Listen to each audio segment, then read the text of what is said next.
All right, and our lecturer today is named Stephen Kendrick, and he's going to be talking about this fabulous new book by Beacon Press called Sarah's Long Walk, which we will, by the way, be selling at the back table, and Mr. Kendrick will be signing it. And Mr. Kendrick is the author of a novel called Night Watch, as well as Holy Clues, The Gospel According to Sherlock Holmes. And he is senior minister at First and Second Church in Boston. So please help me in welcoming Stephen Kendrick. Thank you.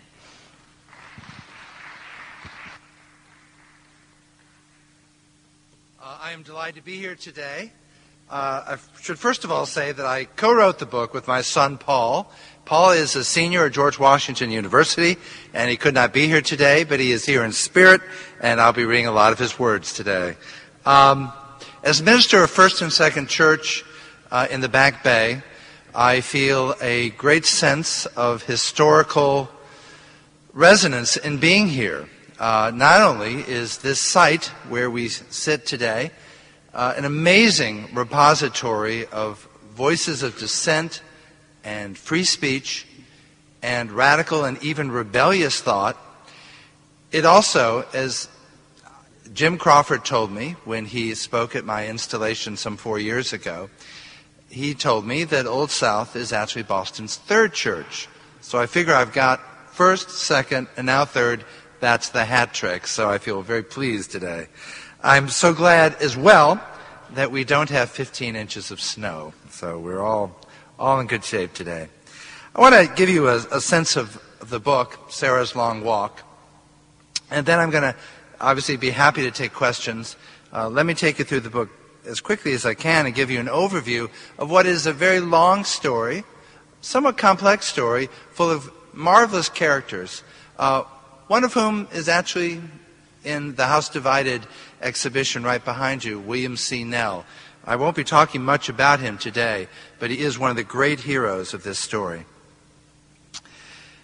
Many of us have never heard of the case of Roberts versus the city of Boston. But it is, in fact, not only an important case in the life of Boston, it has national significance, as we will see today. Now, the hero of the book is really a man named Robert Morris. He was born in Salem. He was the son of a table servant. He was one of the few black communities in Salem. One day, in 1836, a Boston abolitionist lawyer named Ellis Gray Loring, who lived on Mount Vernon Street, was visiting friends in Salem. And he saw this 15-year-old boy, Robert Morris. He was impressed by his intelligence, and he asked him if he would like to come to Boston. Morris said yes. They rode into Boston the next day.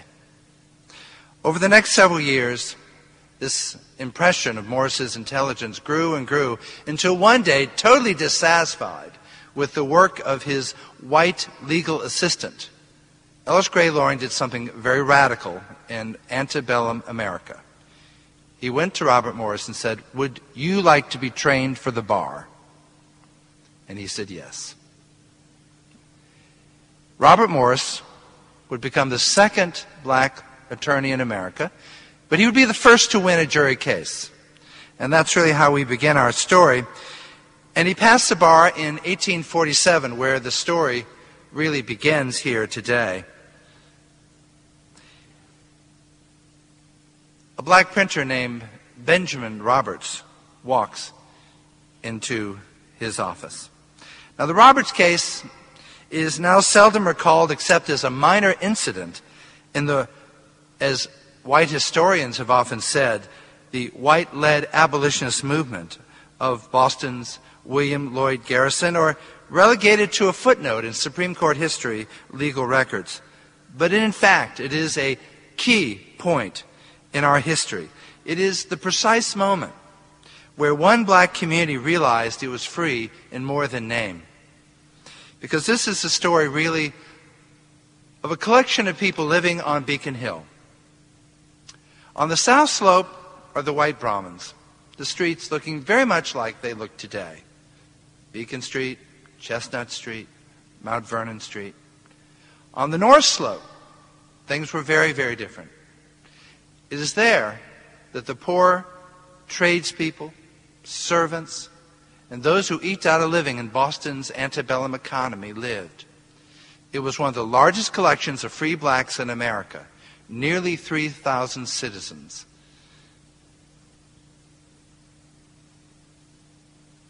In this case, which would reveal to America the true situation of Beacon Hill, of white and black living in such close proximity and yet separated by such deep divisions, as represented by Pinckney Street, which cuts across the crest of Beacon Hill.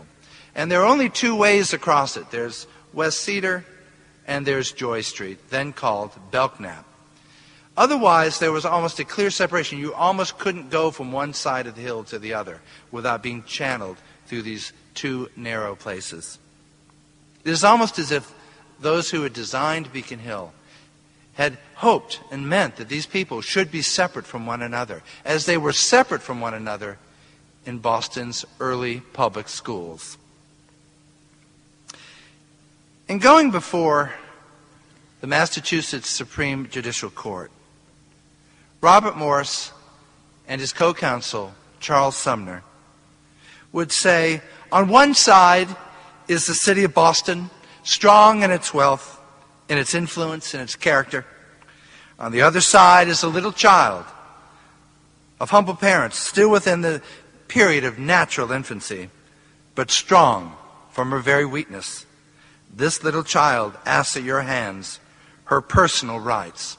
And the more we went into this story, the more we became suspicious of what I call the great man theory of history. This is really history of a community of people, and it's a history of activists and common people who found the courage, especially this generation of black activists, found the courage to take it to the courts, to win it on the streets, and as we shall see, in the state legislature.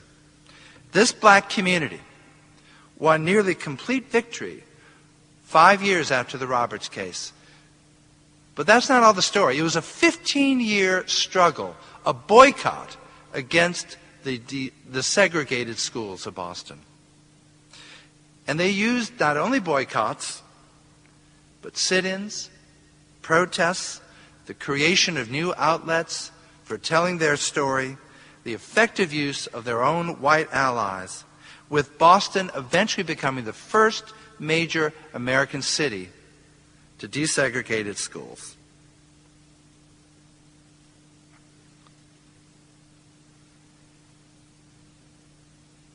So, in the midst of the long boycott of the Smith School, which is now today the Museum of Afro-American History, a turning point in our national story came. No one at the time recognized it, but no one at the time recognized it when Rosa Parks' aching feet made her refuse to sit in the back of the bus. Robert Morris, the counsel, who had this case for 18 months before he even went to Charles Sumner, cried out after the campaign's eventual victory, "Let us be bold, and they will have to yield to us." This is the story not of the famous, but of the great things achieved by ordinary people with the genius of boldness. Well, the story, in some sense, begins when that black abolitionist printer, Benjamin Roberts, walks into the office of Robert Morris. Robert Morris's office, just mere steps away in the old State House. Benjamin Roberts later wrote that he'd begun this first ever school desegregation case because not only the shame and degradation of watching his daughter, then 4 years old, do the long walk to the Smith School, but he also remembered his own walk, his own bitter childhood experience, when he too had so far to travel to get any kind of education at all. He remembered vividly the feelings of, quote, being inferiors and outcasts, And long before Benjamin Roberts and Robert Morris ever discussed bringing a court case against the city of Boston for, quote, the welfare of a rising generation, this humiliating walk convinced Roberts that his daughter Sarah, then 4, would not attend the segregated Smith School. When Sarah turned 4, in April 1847, Benjamin applied to the primary school committee for Sarah's admission to the school closest to their home. They lived not on Beacon Hill, near the Smith School, but rather closer to the docks in the Old North End, where the cold winds blew in from the harbor and swirled through the narrow streets. To get to the Smith School from their residence on Andover Street, which is now gone, it's somewhat near, if you can imagine this, near the new Fleet Center, they would have first had to take a right onto Causeway, a left onto Prospect, then cross to Stanford, which fed into Cambridge at the foot of Beacon Hill, and from then the steep walk along Belknap Street to the school. Despite the exertion that this walk demanded, Sarah's ticket of admission to her nearest school was denied. When her parents petitioned the district committee, they quickly rejected their plea. Roberts then took his grievances to the general school committee, complaining that making Sarah travel this extra distance was unfair. For a third time, he was rebuked. Frustrated by his inability to penetrate an apparently immovable bureaucracy, and of course, I guess nothing can change, Roberts stubbornly chose to defy the mandate of the school board itself. He took Sarah to the nearest white school and tried to enroll her directly. He tried this also at the Phillips School, but he was turned away by Principal Andrew Cotton because Sarah did not have the required ticket of admission that every child back then had to have. And then he tried the Otis School, and surprisingly, Sarah was accepted. It is unclear how Roberts was able to gain admission to this school, since the school committee had been unambiguous in their prohibition against integration. But perhaps he'd found a sympathetic principal willing to ignore the stated rules. Or perhaps he had just been lucky enough to find a teacher with some sympathy. Nevertheless, Sarah was doing what no black child had done in almost a half century in Boston. She was sitting and learning with other children. Unfortunately, this state of affairs was not to last. Although it took several months, the school committee finally got wind of this unusual situation and would not let Sarah's defiant father disrupt their carefully preserved system of segregation. The school committee saw to it that 4-year-old Sarah Roberts was removed from her new school by a police officer. Now, I want you to stop for a moment and just imagine what it was like for this young girl to be taken out of her schoolroom forcibly by a police officer. No matter what the Supreme Court records say, no matter what the documents say at all the historical repositories, even reading this book, the reality is the heart of this story is in that moment. This traumatic event might well have finally settled the issue for a man with lesser determination than Benjamin Roberts.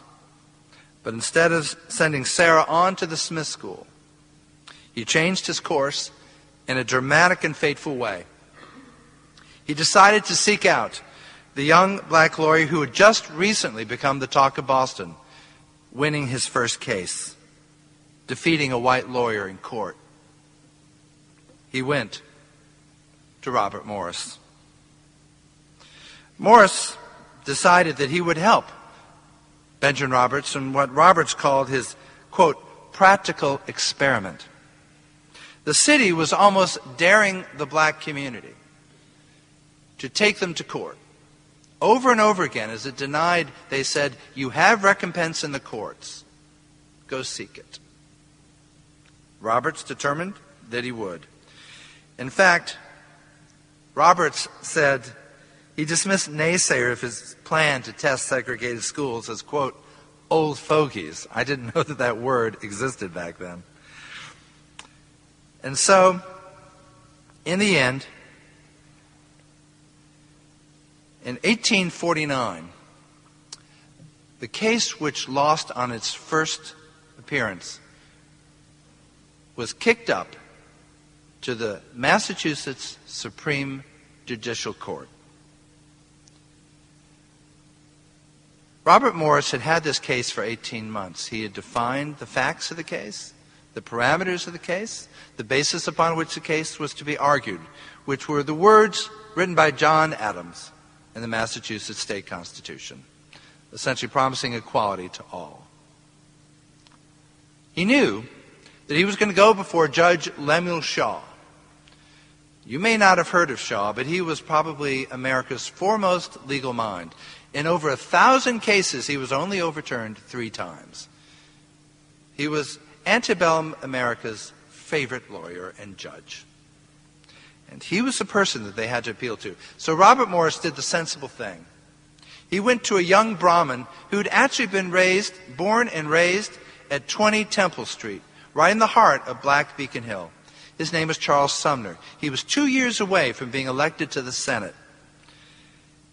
And together, they fashioned an argument that we believe changed American history. The day the Roberts case began, in December 1849, was cold and bitterly so. An early December blast in advance of winter. The ground was already covered with snow. The Boston Post described wind blowing very fresh and veering all across the points of the compass.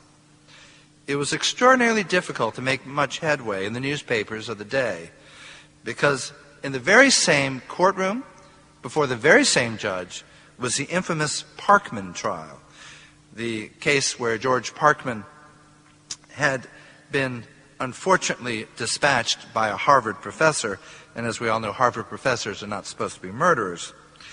They walked up Court Street behind the old City Hall, its high colonnade of Doric pillars and lofty pediment, making it seem less like a place for a legal case than a Greek temple. This building is now gone, but you can go stand, and ironically, at the exact place where this trial took place in the old courthouse is where the Boston School Committee is today. Sumner and Morris climbed the steps. Historians feel that they were the first interracial legal team in American history. Just their standing together was an incredible argument in and of itself. But as we know, the road to victory for them was going to have to pass through Supreme Court Justice Lemuel Shaw, the gruff, austere judge who sat before them. He was described by one historian as a great warty toad at the center of the bench. He was a rather intimidating and difficult person to face. But Robert Morris stood up, and my son Paul, for the first time, despite what historians have said up till now, they basically have given all credit to Sumner and none to Morris. In fact, Leonard Levy, America's foremost legal scholar, actually lost Robert Morris's name. He's described in a collection of documents about Jim Crow life in Boston as Robert E. Davis. It's one thing to be dismissed. It's another to have your name stripped away from you. But my son found in a newspaper that apparently people had missed that Robert Morris did indeed rise before Judge Shaw and stated the facts of the case. And then Charles Sumner gave his 2-hour argument, which I believe has never been bettered, is not only an argument that underscores what affirmative action is all about, of why we need our children to learn and be together. But in the end, we don't know if Sarah was in the courtroom that day, but we suspect that she was because of the words that Sumner used. He said that she was strong in her very weakness. He went on to say, this little child asked at your hands her personal rights, and by doing so, asked for the rights of black children across the state of Massachusetts.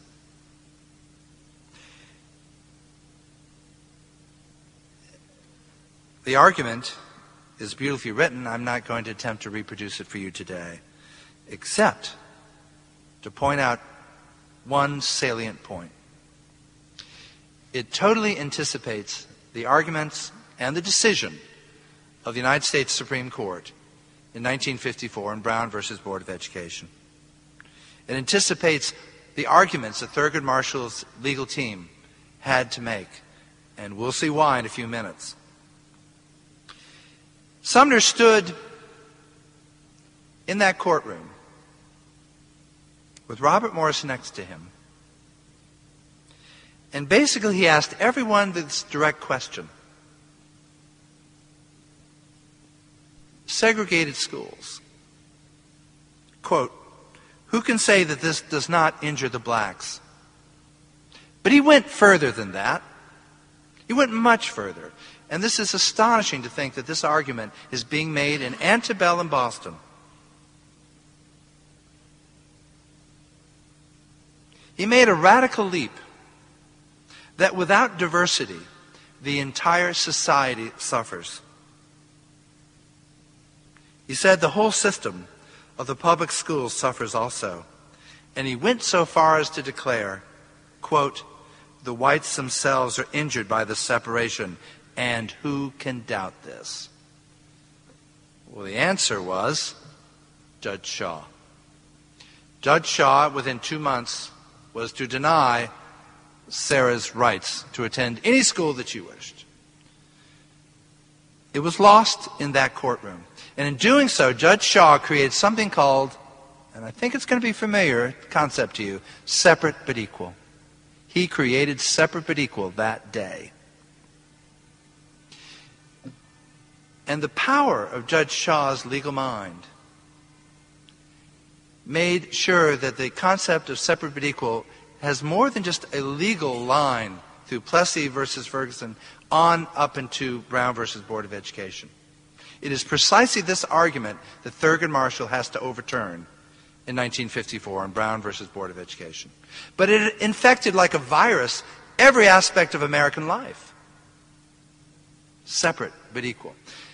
But Morris and Sumner had also articulated an idea that day that also had a more than 100-year history in a fateful encounter in Brown.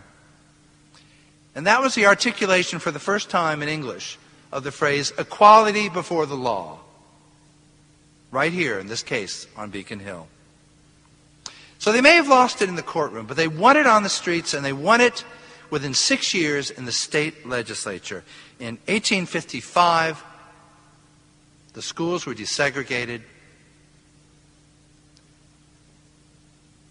through boycotts, through sit-ins, and everything that we anticipate and describe as the method and tools of the Civil Rights Revolution. This free black community of activists along the north slope of Beacon Hill achieved signal victories. What did they win in their campaign? More than just the opening up of the schools. They opened up the railway cars. Interracial marriage was declared legal. Theaters were opened. And at the close of the campaign, the creation of the Massachusetts 54th Regiment. So that people could fight for the end of slavery itself.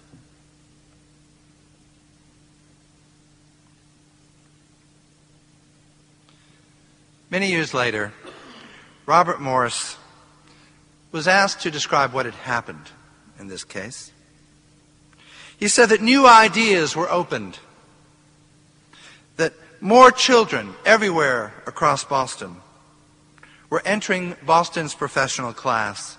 And looking back at their struggles, he felt a deep and most profound astonishment of our people. Benjamin Roberts later wrote, "Who among us can refrain from giving vent to their feelings of the highest exaltation at these remarkable events? But amid all this, we have important duties to perform. We must be true to one another. We must encourage each other. We must devote our energies, if we mean success, to the acquirement of education, which is power." Those are very important and powerful words. And as we wrote this story and took it all the way into the Supreme Court decision of Brown versus Board of Education, which is a direct legal line back to Roberts versus the City of Boston, we understood, living here in Boston ourselves, that the problems faced by William C. Nell, Benjamin Roberts, William Lloyd Garrison, Robert Morris, Frederick Douglass, Charles Sumner, they have not all been solved. We know that. Yes, American schools are still obstinately black and white. But it's crucial to realize that racism, powerful and stubborn as it is not an unchanging current, somehow frozen into stasis. Racial separation can still warp lives, but it is also true that race, being a social concept, can change and undergo subtle shifts and alterations right before our eyes. This generation of activists hoped we can do no better, and we, in this generation, have no right to do less. In the end, the story of Sarah's Long Walk is more a promising gesture to the future than a paean to the past. It is an unabashed evocation of certain core American values. In the 1855 celebration arranged by William Nell, the free blacks of Boston wisely called their school desegregation victory, quote, "partial, hopeful, and prospective." What the citizens of Beacon Hill achieved before the Civil War is a remarkable American story, in its own way as impressive as any victory in our battlefield history or triumph at a ballot box. It's also important to recognize that we have this same agency in our own hands. In 2002, a group of Roxbury fourth graders from Emerson Elementary School, along with the Boston Cantata Singers, gave a resounding salute to Sarah Roberts' memory. They sang a piece written by Donald Sir and T.J. Anderson, with the input of about 200 talented Boston students. The choral piece was performed at the African Meeting House and at Boston's venerated Symphony Hall. In the 1830s, a teacher at the Smith School named Susan Paul wrote a song called Mr. Prejudice that the children sang to combat the racism of their own day. And today, the children sing a new song. Sarah Roberts, born black and smart. Every school she went to, she felt lonely. 1855, there was a new law, and a fair one, too. Sarah Roberts, Sarah Roberts. And for those children who wrote these words, there is no doubt who is at the center of the story. It is a little girl, not much younger than themselves. Sarah Roberts, proud to be an American, her father fought for her rights. Two lawyers, one black, one white, fought and won against unfairness. They didn't give up. They didn't give up.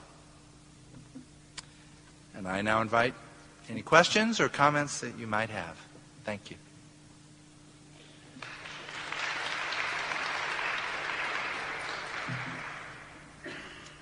Yes. Here she comes. She comes. Phil Donahue there.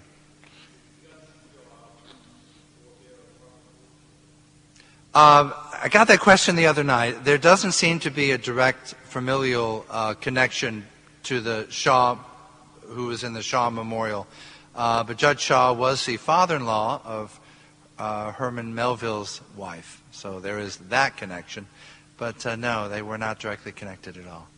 Yeah. Other questions? Yes. What happened when the 1855? Was Shaw still alive? Yes, he was. In fact, he lived right around the corner from the old Smith School. He lived right there, right next to actually Beacon Press. Well, did he try to declare that the law was unconstitutional or anything? No. The law stood. There was absolutely no trouble. I mean, everyone in Boston had their breath held when, in early September 1855, when the schools were opened. But it went without a hitch. Everything really went beautifully for the next 40 years. There were demographic shifts that changed the story. Obviously, we all know the present-day Beacon Hill resembles nothing like the antebellum Beacon Hill. And it was because of all kinds of powerful shifts where the black community began to move towards Dorchester, the South End, Roxbury, and many of the great social institutions went with them. In 1939, the Charles Street Meeting House was the last black social institution to leave Beacon Hill. So Shaw accepted the... He had to. I mean, it was passed by the state legislature. Sadly, America paid no attention to the 1855 law passed by the Massachusetts state legislature. They paid attention to Judge Shaw's ruling. It's terribly ironic. Think how different American history would be if instead of hoeing to the doctrine of separate but equal, they had instead basically looked at the 1855 state legislature and said, this is now the norm. But hey, Massachusetts often leads the way, as we can see today. Yes?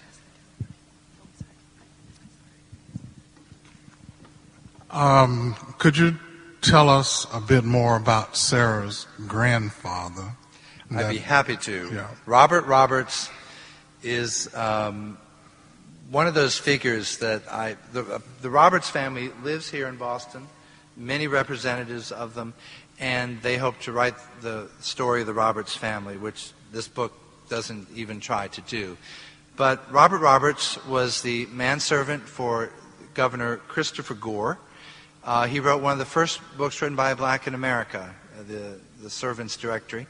And I have a copy of it, and it's wonderful reading today.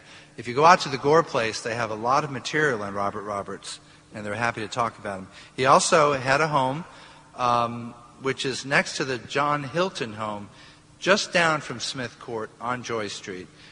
There needs to be a plaque there because he lived there for a good long time. And he nurtured this feeling of what that generation of black activists called self-elevation. And he was a powerful figure, and he had a huge influence on Benjamin Roberts' determination to try to change America. And so thank you for asking that question.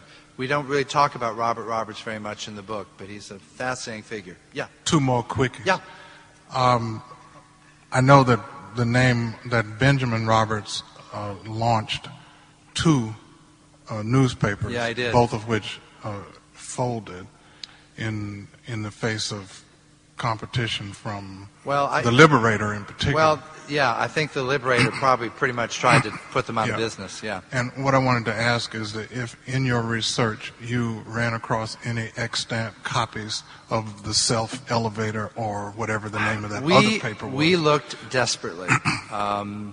We can find no copies in existence of Benjamin Roberts' two attempts to start a newspaper. My son read through 35 years of the Liberator, and when the Liberator first started, Garrison would have been the first to say that it could not exist, it could not go forward without the strong, powerful support of the free black community. But as the years went by, and it became more of a national forum for abolitionism, which at that time was largely, and frankly white historians have also engaged in this, they basically have continued to perceive it as a largely white-led movement. But I think we're more sophisticated in our research now. But the reality is, more and more blacks in Boston felt that the Liberator, as sympathetic as it was to their cause, basically, there was no way that Garrison could truly articulate their views and feelings. But Benjamin Roberts was never able to completely get his papers off the ground. And in fact, there's a letter at the Boston Public Library, and it's the only piece of his writing that I was able to find that you can hold in your hands.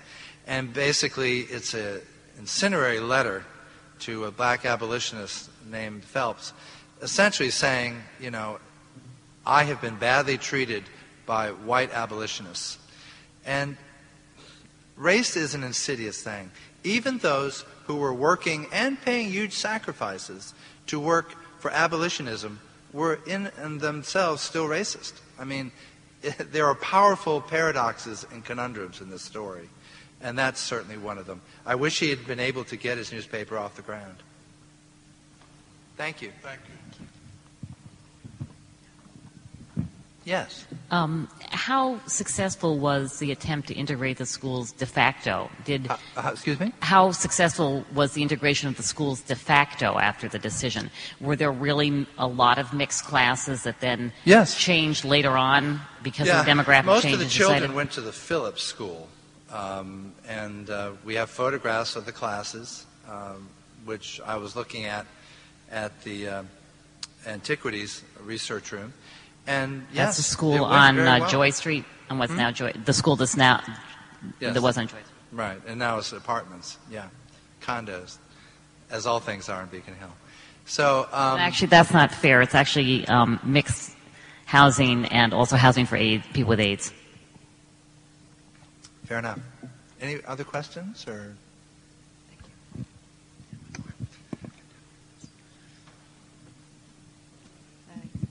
Do Boston school children get any of the history of Sarah Roberts? You talked about the corral, so some people do know the story. But is the desegregation struggle as a part of the curriculum? We certainly have read materials written by the Boston school system that talk about Sarah Roberts. As to how widespread it is, whether it's used in all classes, I could not say. I've been approached by several teachers in the system to have my son come and talk, and we'd like to do more of that. And we also were alerted to the song that I ended with by someone who's currently teaching in the Boston school system, and it's a beautiful song. It was a great way to end the book. It felt like the right way to close the book. Any other questions? Or yeah. Is it not true that the public schools in Salem and Worcester were desegregated prior to Boston? The entire state was desegregated. Yeah, prior to the passage of the 1855 legislation. Absolutely. The Boston school system was absolutely recalcitrant. They were the last to go. They were the holdout. Absolutely. But having said that, compared to the other major cities in America, New York, Philadelphia, Cleveland, Boston was by far the earliest to desegregate. But yes, I mean, they had the rest of the state as a good example. Anyone else? Okay. All right. Thank you very much to Stephen Kendrick for speaking to us today. Thank you.